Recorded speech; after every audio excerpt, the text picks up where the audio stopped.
اعوذ باللہ من الشیطان الرجیم بسم اللہ الرحمن الرحیم الحمد للہ رب العالمین والصلاة والسلام علی اشرف الانبیاء والمرسلین واہل بیتہ الطیبین الطاہرین المعصومین اما بعد۔ سورہ مبارکہ محمد آیت نمبر 30 سے آیت نمبر 38، 30 سے 38۔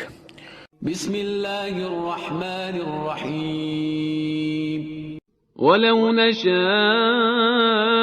لَأَرَيْنَاكَهُمْ فَلَعَرَفْتَهُمْ بِسِيمَاهُمْ وَلَتَعْرِفَنَّهُمْ فِي لَحْنِ الْقَوْلِ وَاللَّهُ يَعْلَمُ أَعْمَالَكُمْ وَلَنَبْلُوَنَّكُمْ حَتَّى نَعْلَمَ الْمُجَاهِدِينَ مِنكُمْ وَالصَّابِرِينَ وَنَبْلُوَ أَخْبَارَكُمْ إِنَّ الَّذِينَ كَفَرُوا وَصَدُّوا عَن سَبِيلِ اللَّهِ وَشَاقُّوا الرَّسُولَ مِن بَعْدِ مَا تَبَيَّنَ لَهُمُ الْهُدَى لَن يَضُرُّوا اللَّهَ شَيْئًا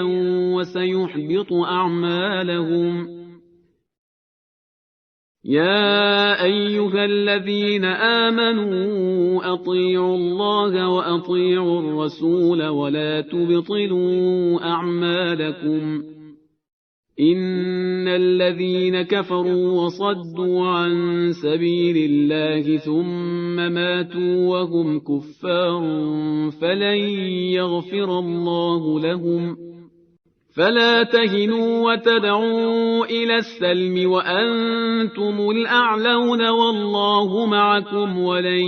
يتركم أعمالكم إنما الحياة الدنيا لعب ولهو وإن تؤمنوا وتتقوا يؤتكم أجوركم ولا يسألكم أموالكم إن يسألكموها فيحفكم تبخلوا ويخرج أضغانكم ها أنتم هؤلاء تدعون لتنفقوا في سبيل الله فمنكم من يبخل ومن يبخل فإنما يبخل عن نفسه والله الغني وأنتم الفقراء وإن تتولوا يستبدل قوما غيركم ثم لا يكونوا أمثالكم۔ منافقین کے بارے میں گفتگو ہو رہی تھی۔ پروردگار عالم نے ارشاد فرمایا کہ کیا گمان کیا ہے ان لوگوں نے کہ جن کے دلوں میں مرض ہے، کیا وہ یہ سمجھتے ہیں کہ ان کے کینوں کو خدا ظاہر نہیں کرے گا، یعنی ان کا نفاق اسی طریقے سے پردے میں رہے گا؟ تو ایک تو معاملہ ظاہر ہے کہ میدان قیامت کا ہے کہ جہاں پر منافق کا نفاق بالکل آشکار ہو جائے گا، وہ ہر ایک کے لیے۔ مگر اسی دنیا کے اندر بہت سے ایسے موقع آتے ہیں کہ جہاں پر منافق اپنے نفاق پر موجود پردے کو باقی رکھنے میں ناکام ہو جاتا ہے اور وہ عیاں ہو جاتا ہے۔ اسی تعلق سے پروردگار فرماتا ہے کہ وَلَوْ نَشَاءُ لَأَرَيْنَاكَهُمْ، کہ اگر ہم چاہتے تو اے حبیب آپ کو دکھلا دیتے کہ ان میں سے منافق کون ہیں۔ فَلَعَرَفْتَهُمْ بِسِيمَاهُمْ، تو آپ ان کے ناک نقشے سے انہیں پہچان لیجئے۔ وَلَتَعْرِفَنَّهُمْ فِي لَحْنِ الْقَوْلِ، اور بہرحال ان کے طرز گفتگو سے آپ انہیں ضرور پہچان لیں گے۔ یعنی جو گفتگو ہے وہ بہت کچھ بتا دیتی ہے۔ امیر المومنین حضرت علی علیہ السلام کا ایک جملہ ہے کہ المرء مخبوء تحت لسانہ، کہ شخص اپنی زبان کے نیچے چھپا ہوا ہے۔ جب وہ گفتگو کرتا ہے تو اس کی گفتگو سے پتہ چل جاتا ہے۔ اب ظاہر گفتگو کے بعد عمل یہ بتاتا ہے کہ یہ گفتگو واقعاً کتنی مخلصانہ ہے، عمل سے اس کی تصدیق ہوتی ہے یا نہیں ہوتی۔ لچھے دار باتیں کرنا اور پھر میدان عمل میں سست پڑ جانا، میدان سے فرار اختیار کرنا،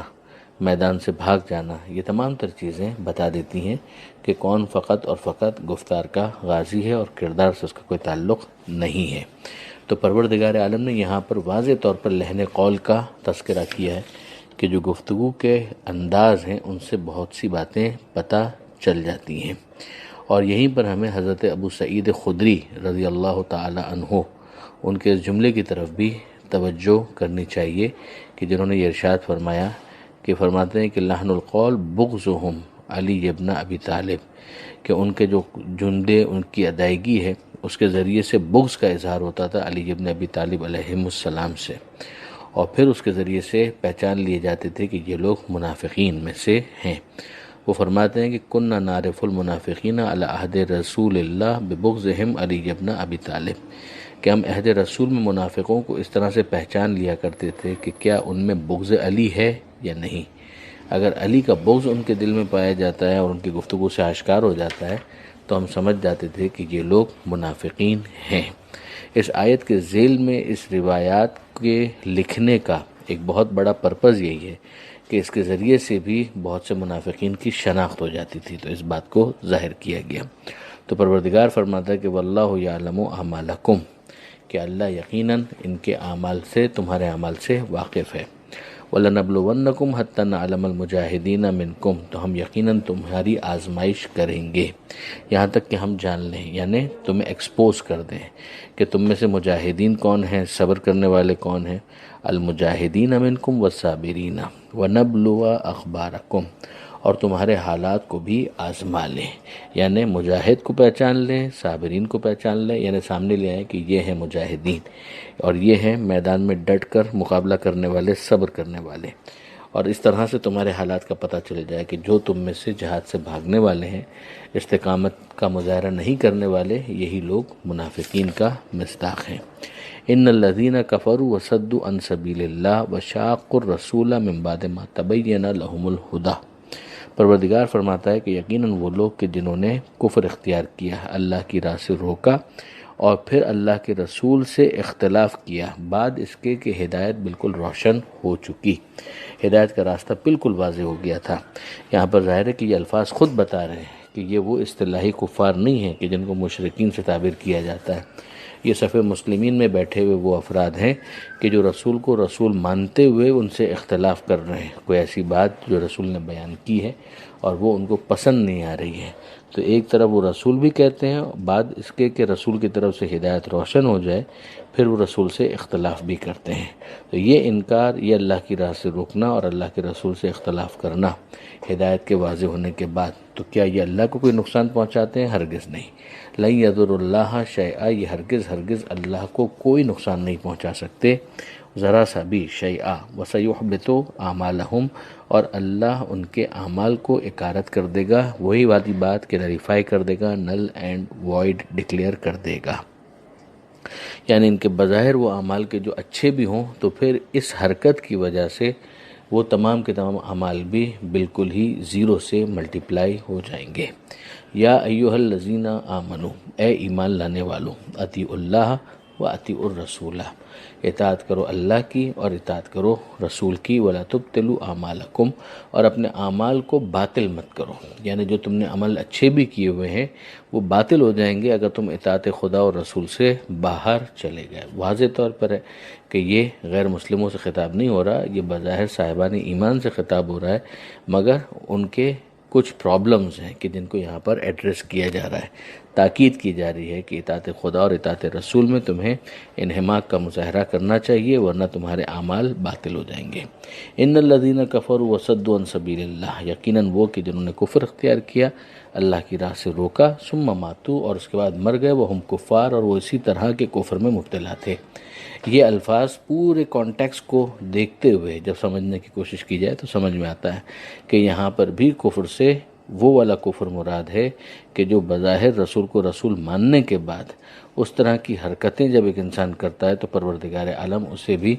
کفر سے تعبیر کرتا ہے کہ وہ اللہ کے رسول سے اختلاف کر رہے ہیں، اللہ کی راہ سے روکنے کا کام انجام دے رہے ہیں، اطاعت رسول سے دور ہو رہے ہیں اور اس طرح سے اپنے اعمال کو باطل کر رہے ہیں، تو ان کی طرف سے کفر ہے، صد عن سبیل اللہ ہے، اور پھر اس کے بعد موت اس حالت میں ہے کہ ایسا کفر ان کے ساتھ دامنگیر ہے، فلن یغفر اللہ لہم، تو ہرگز اللہ ان کی مغفرت نہیں کرے گا۔ فلا تہنوا، تو کمزوری نہ دکھاؤ، وتدعوا الی السلم، اور صلح کی اپنی طرف سے دعوت نہ دو۔ تو ہم تو دیکھتے ہیں کہ اسلام تو صلح و آشتی کا مذہب ہے، صلح کی کی دعوت دیتا ہے، صلح حدیبیہ ہمارے سامنے ہے اور دیگر موقع ہمارے سامنے ہے، تو پھر اس کے بعد یہاں پر اس طرح سے صلح سے روکنے کا کیا مطلب ہے؟ بنیادی طور پر جو سمجھنے والی بات ہے وہ یہ ہے کہ ہمت ہارنے کی بنا پر اگر صلح کی دعوت دی جا رہی ہے، کم ہمتی دکھا کر، کمزوری کا مظاہرہ کر کے، تو وہ پروردگار عالم کو قطعاً پسند نہیں ہے۔ لیکن اگر واقعاً کوئی بلند مقصد پیش نظر ہے، امن پسندی پیش نظر ہے، اتمام حجت کی خاطر ایسا کچھ ہو رہا ہے، تو اس میں کوئی پرابلم نہیں ہے، جیسا کہ دوسرے موقعوں پر پروردگار عالم نے اس کو بیان کیا ہے۔ وَأَنْتُمُ الْأَعْلَوْنَ، اور تم برتر رہو گے، یعنی تم اس طرح سے کمزوری کا مظاہرہ نہ کرو، تم برتر رہو گے۔ جس موقع پر جیسی اسٹریٹجی کی ضرورت ہے وہ امام وقت فیصلہ کرے، رسول ہیں تو رسول فیصلہ کریں، ورنہ برحق امام فیصلہ کریں، لیکن بہرحال یہ بات ذہن میں رکھنا کہ تم برتر ہو،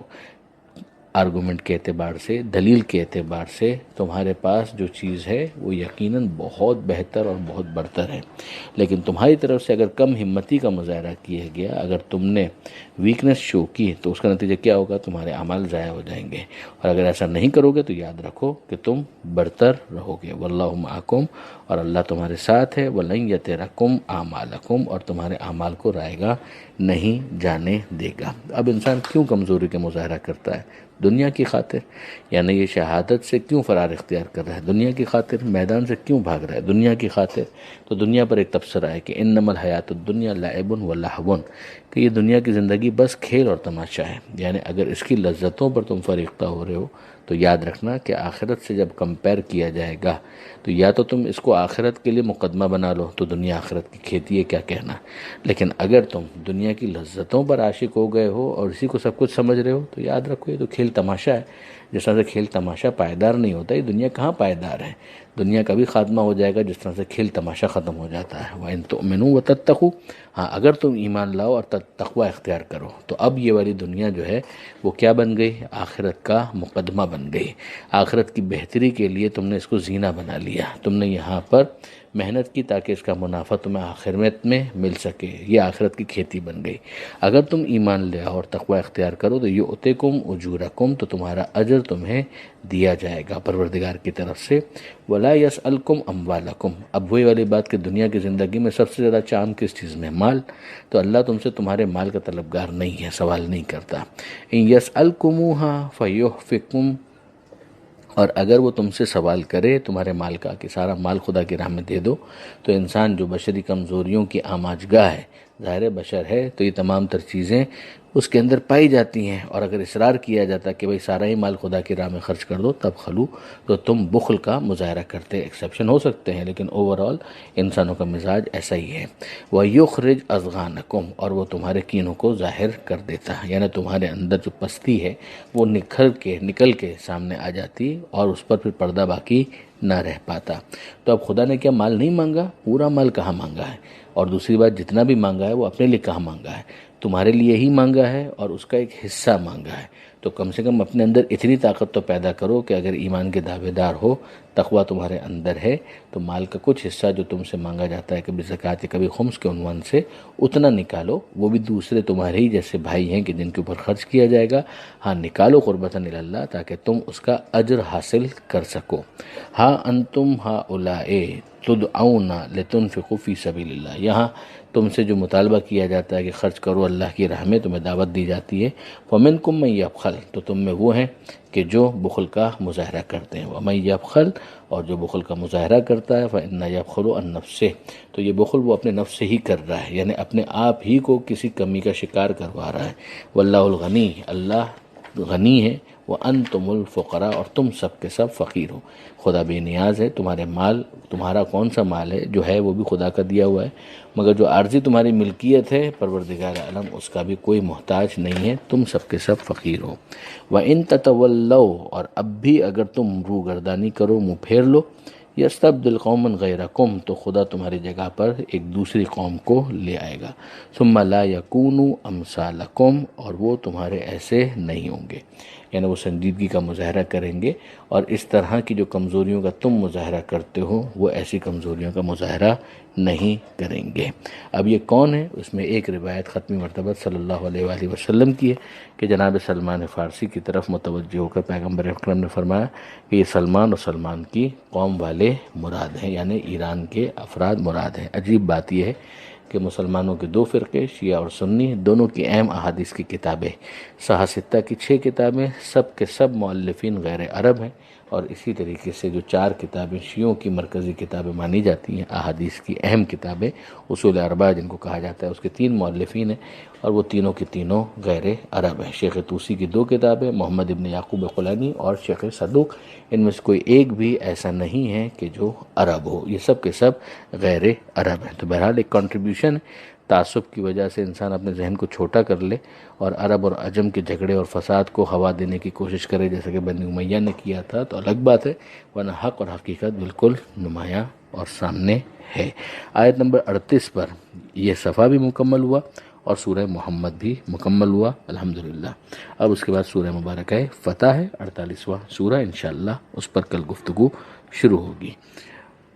پروردگار عالم سے دعا ہے قرآن پڑھنے، سمجھنے اور عمل کرنے کی توفیق عطا فرما، اور وارث قرآن امام زمانہ کے ظہور میں تعجیل فرما۔ وآخر دعوانا ان الحمد للہ رب العالمین، والسلام علیکم ورحمۃ اللہ وبرکاتہ۔